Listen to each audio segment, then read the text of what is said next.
You've been Thunderstruck!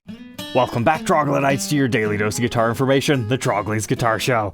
That's right, finally got one of the Thunderstruck SGs in. It's an Angus Young signature, we've got lightning bolt inlays, and it's just one mean SG. Let's go ahead and learn about the Angus Young signature guitars. The first production signature for him was done up in July of 2000, and it lasted all the way until 2009. There were some minor spec changes along the way, but these were essentially 68 Batwing Guard SGs produced at Gibson USA with the Problem Child headstock and the Vibrola that read Angus. They are really cool. But in the past, we actually did document one of the prototypes of that when it actually said AC/DC on the trem cover and had a different decal on the headstock. It's also important to note that there were 7 Back in Black anniversary versions of that guitar that was all blacked out. It did not have any inlays on it, but those almost never come up for sale publicly. Many don't even know about them. However, after the discontinuation of that original run, they came out with a new custom shop version of that featured the Thunderbolt inlays. It was still the Batwing Guard style SG, and those are highly collectible yet today, and were prototype and artist proofed out as early as 2007. However, after that run, we have the one that we're talking about today. These were first released to the public in 2010, and they lasted into the 2013 model year.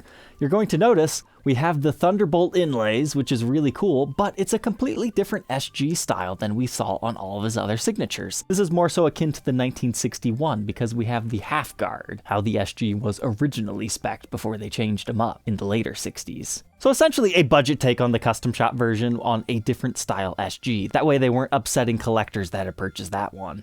But these were available in 2 flavors, cherry and ebony. And when they were new, they were about $2,400. So this is actually a pretty clean 2013 example last year. Still has some of the plastic over the pickguard, and it seems to be in pretty good shape. But so far, it's been about a decade since we've last seen an Angus Young signature.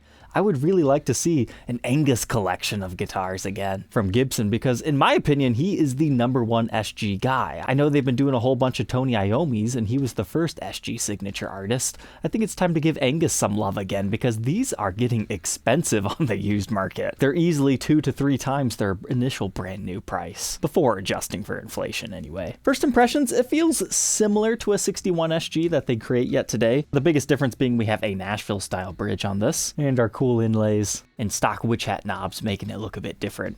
Now, unlike the initial run, they did not get a special case with a shroud or any problem childs or anything on the guitar at all. That's something that kind of got phased out after the 2000s era. But how about case candy? Well, this one doesn't have any, but they originally would have just had like your usual warranty and pre-pack checklist, no COAs or anything like that. But to learn more about this particular one, let's go ahead and throw it on the workbench to take a look at its parts and specs.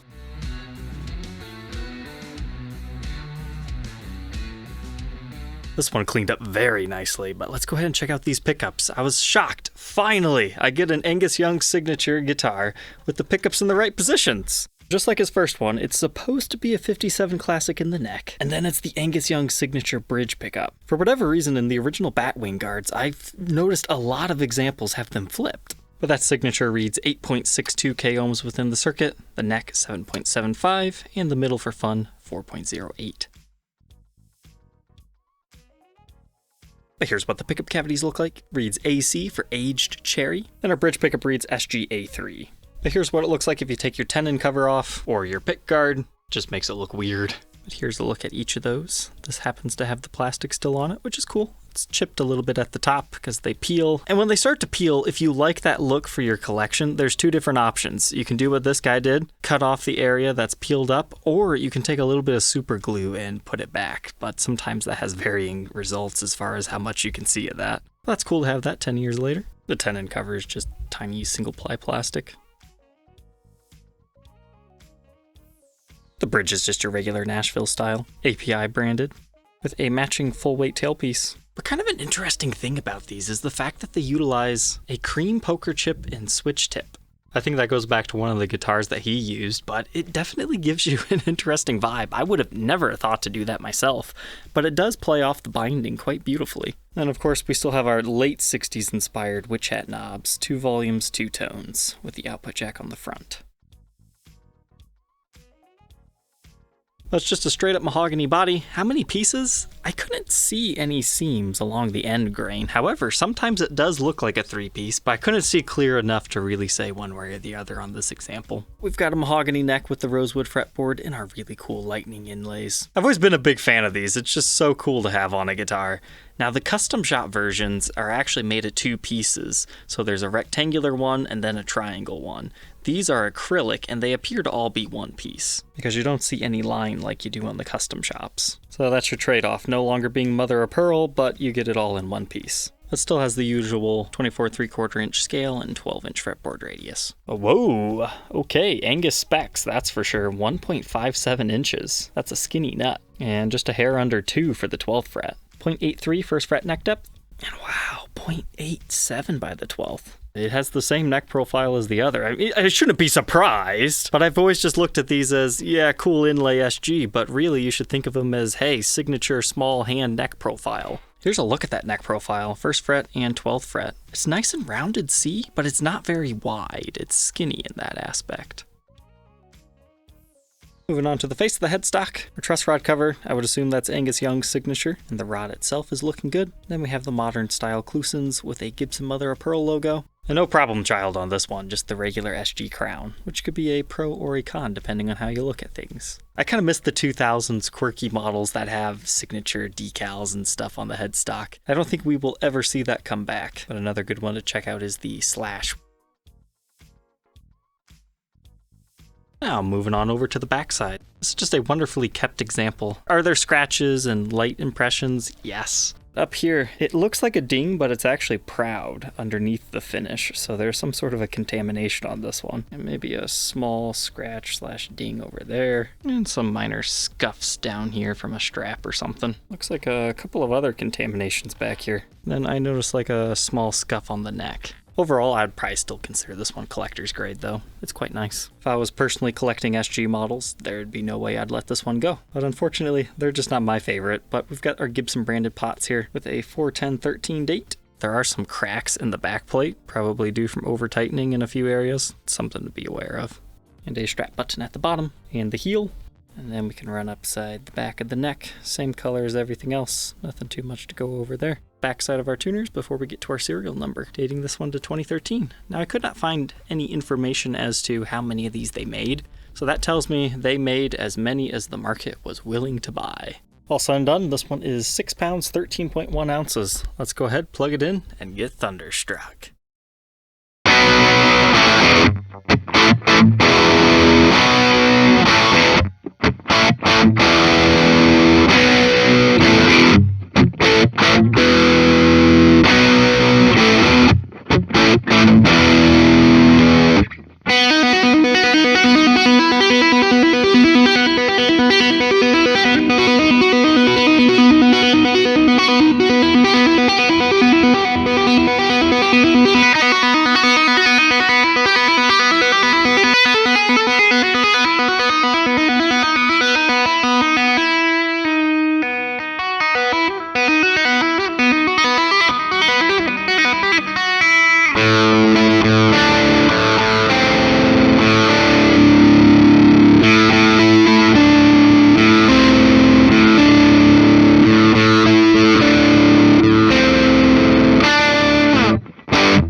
There we go, a beautiful, very clean, aged cherry Thunderstruck SG. Collector's condition for sure, and it feels like that. This seriously has not had its initial setup yet. I could not keep this thing in tune. I'm not sure if it's the nut, and the action is a little bit higher than I would personally like it, so this needs a setup if somebody wanted to seriously play this. Put that aside, how does the guitar feel and sound?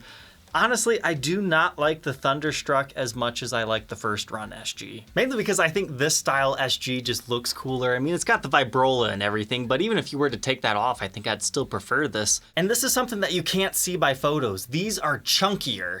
I wouldn't say this necessarily neck dived on my strap at all, but this just has such a substantial weight that it feels good. However, if you like a lighter guitar, then maybe you would prefer the Thunderstruck. I vastly prefer the Thunderbolt inlays, just wish they were actually mother of pearl rather than acrylic. And the headstock, honestly, I could go either way. And personally, I just like the back guard SGs a bit better because that's the style I think of when I think AC/DC. So unfortunately, my preferred spec happens to be the custom shop version. Thunderbolt inlays and the bat wing guard. But hey, it's great that this one exists. It's a lot cheaper than the custom shop one. So Troglodytes, I hope you enjoy your newfound guitar knowledge. Don't forget to like, comment, and subscribe, and we'll catch you tomorrow on the next one.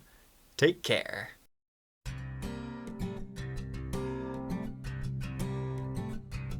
If you enjoyed tonight's episode, consider subscribing. I post videos like this every day. And you might even enjoy this next one.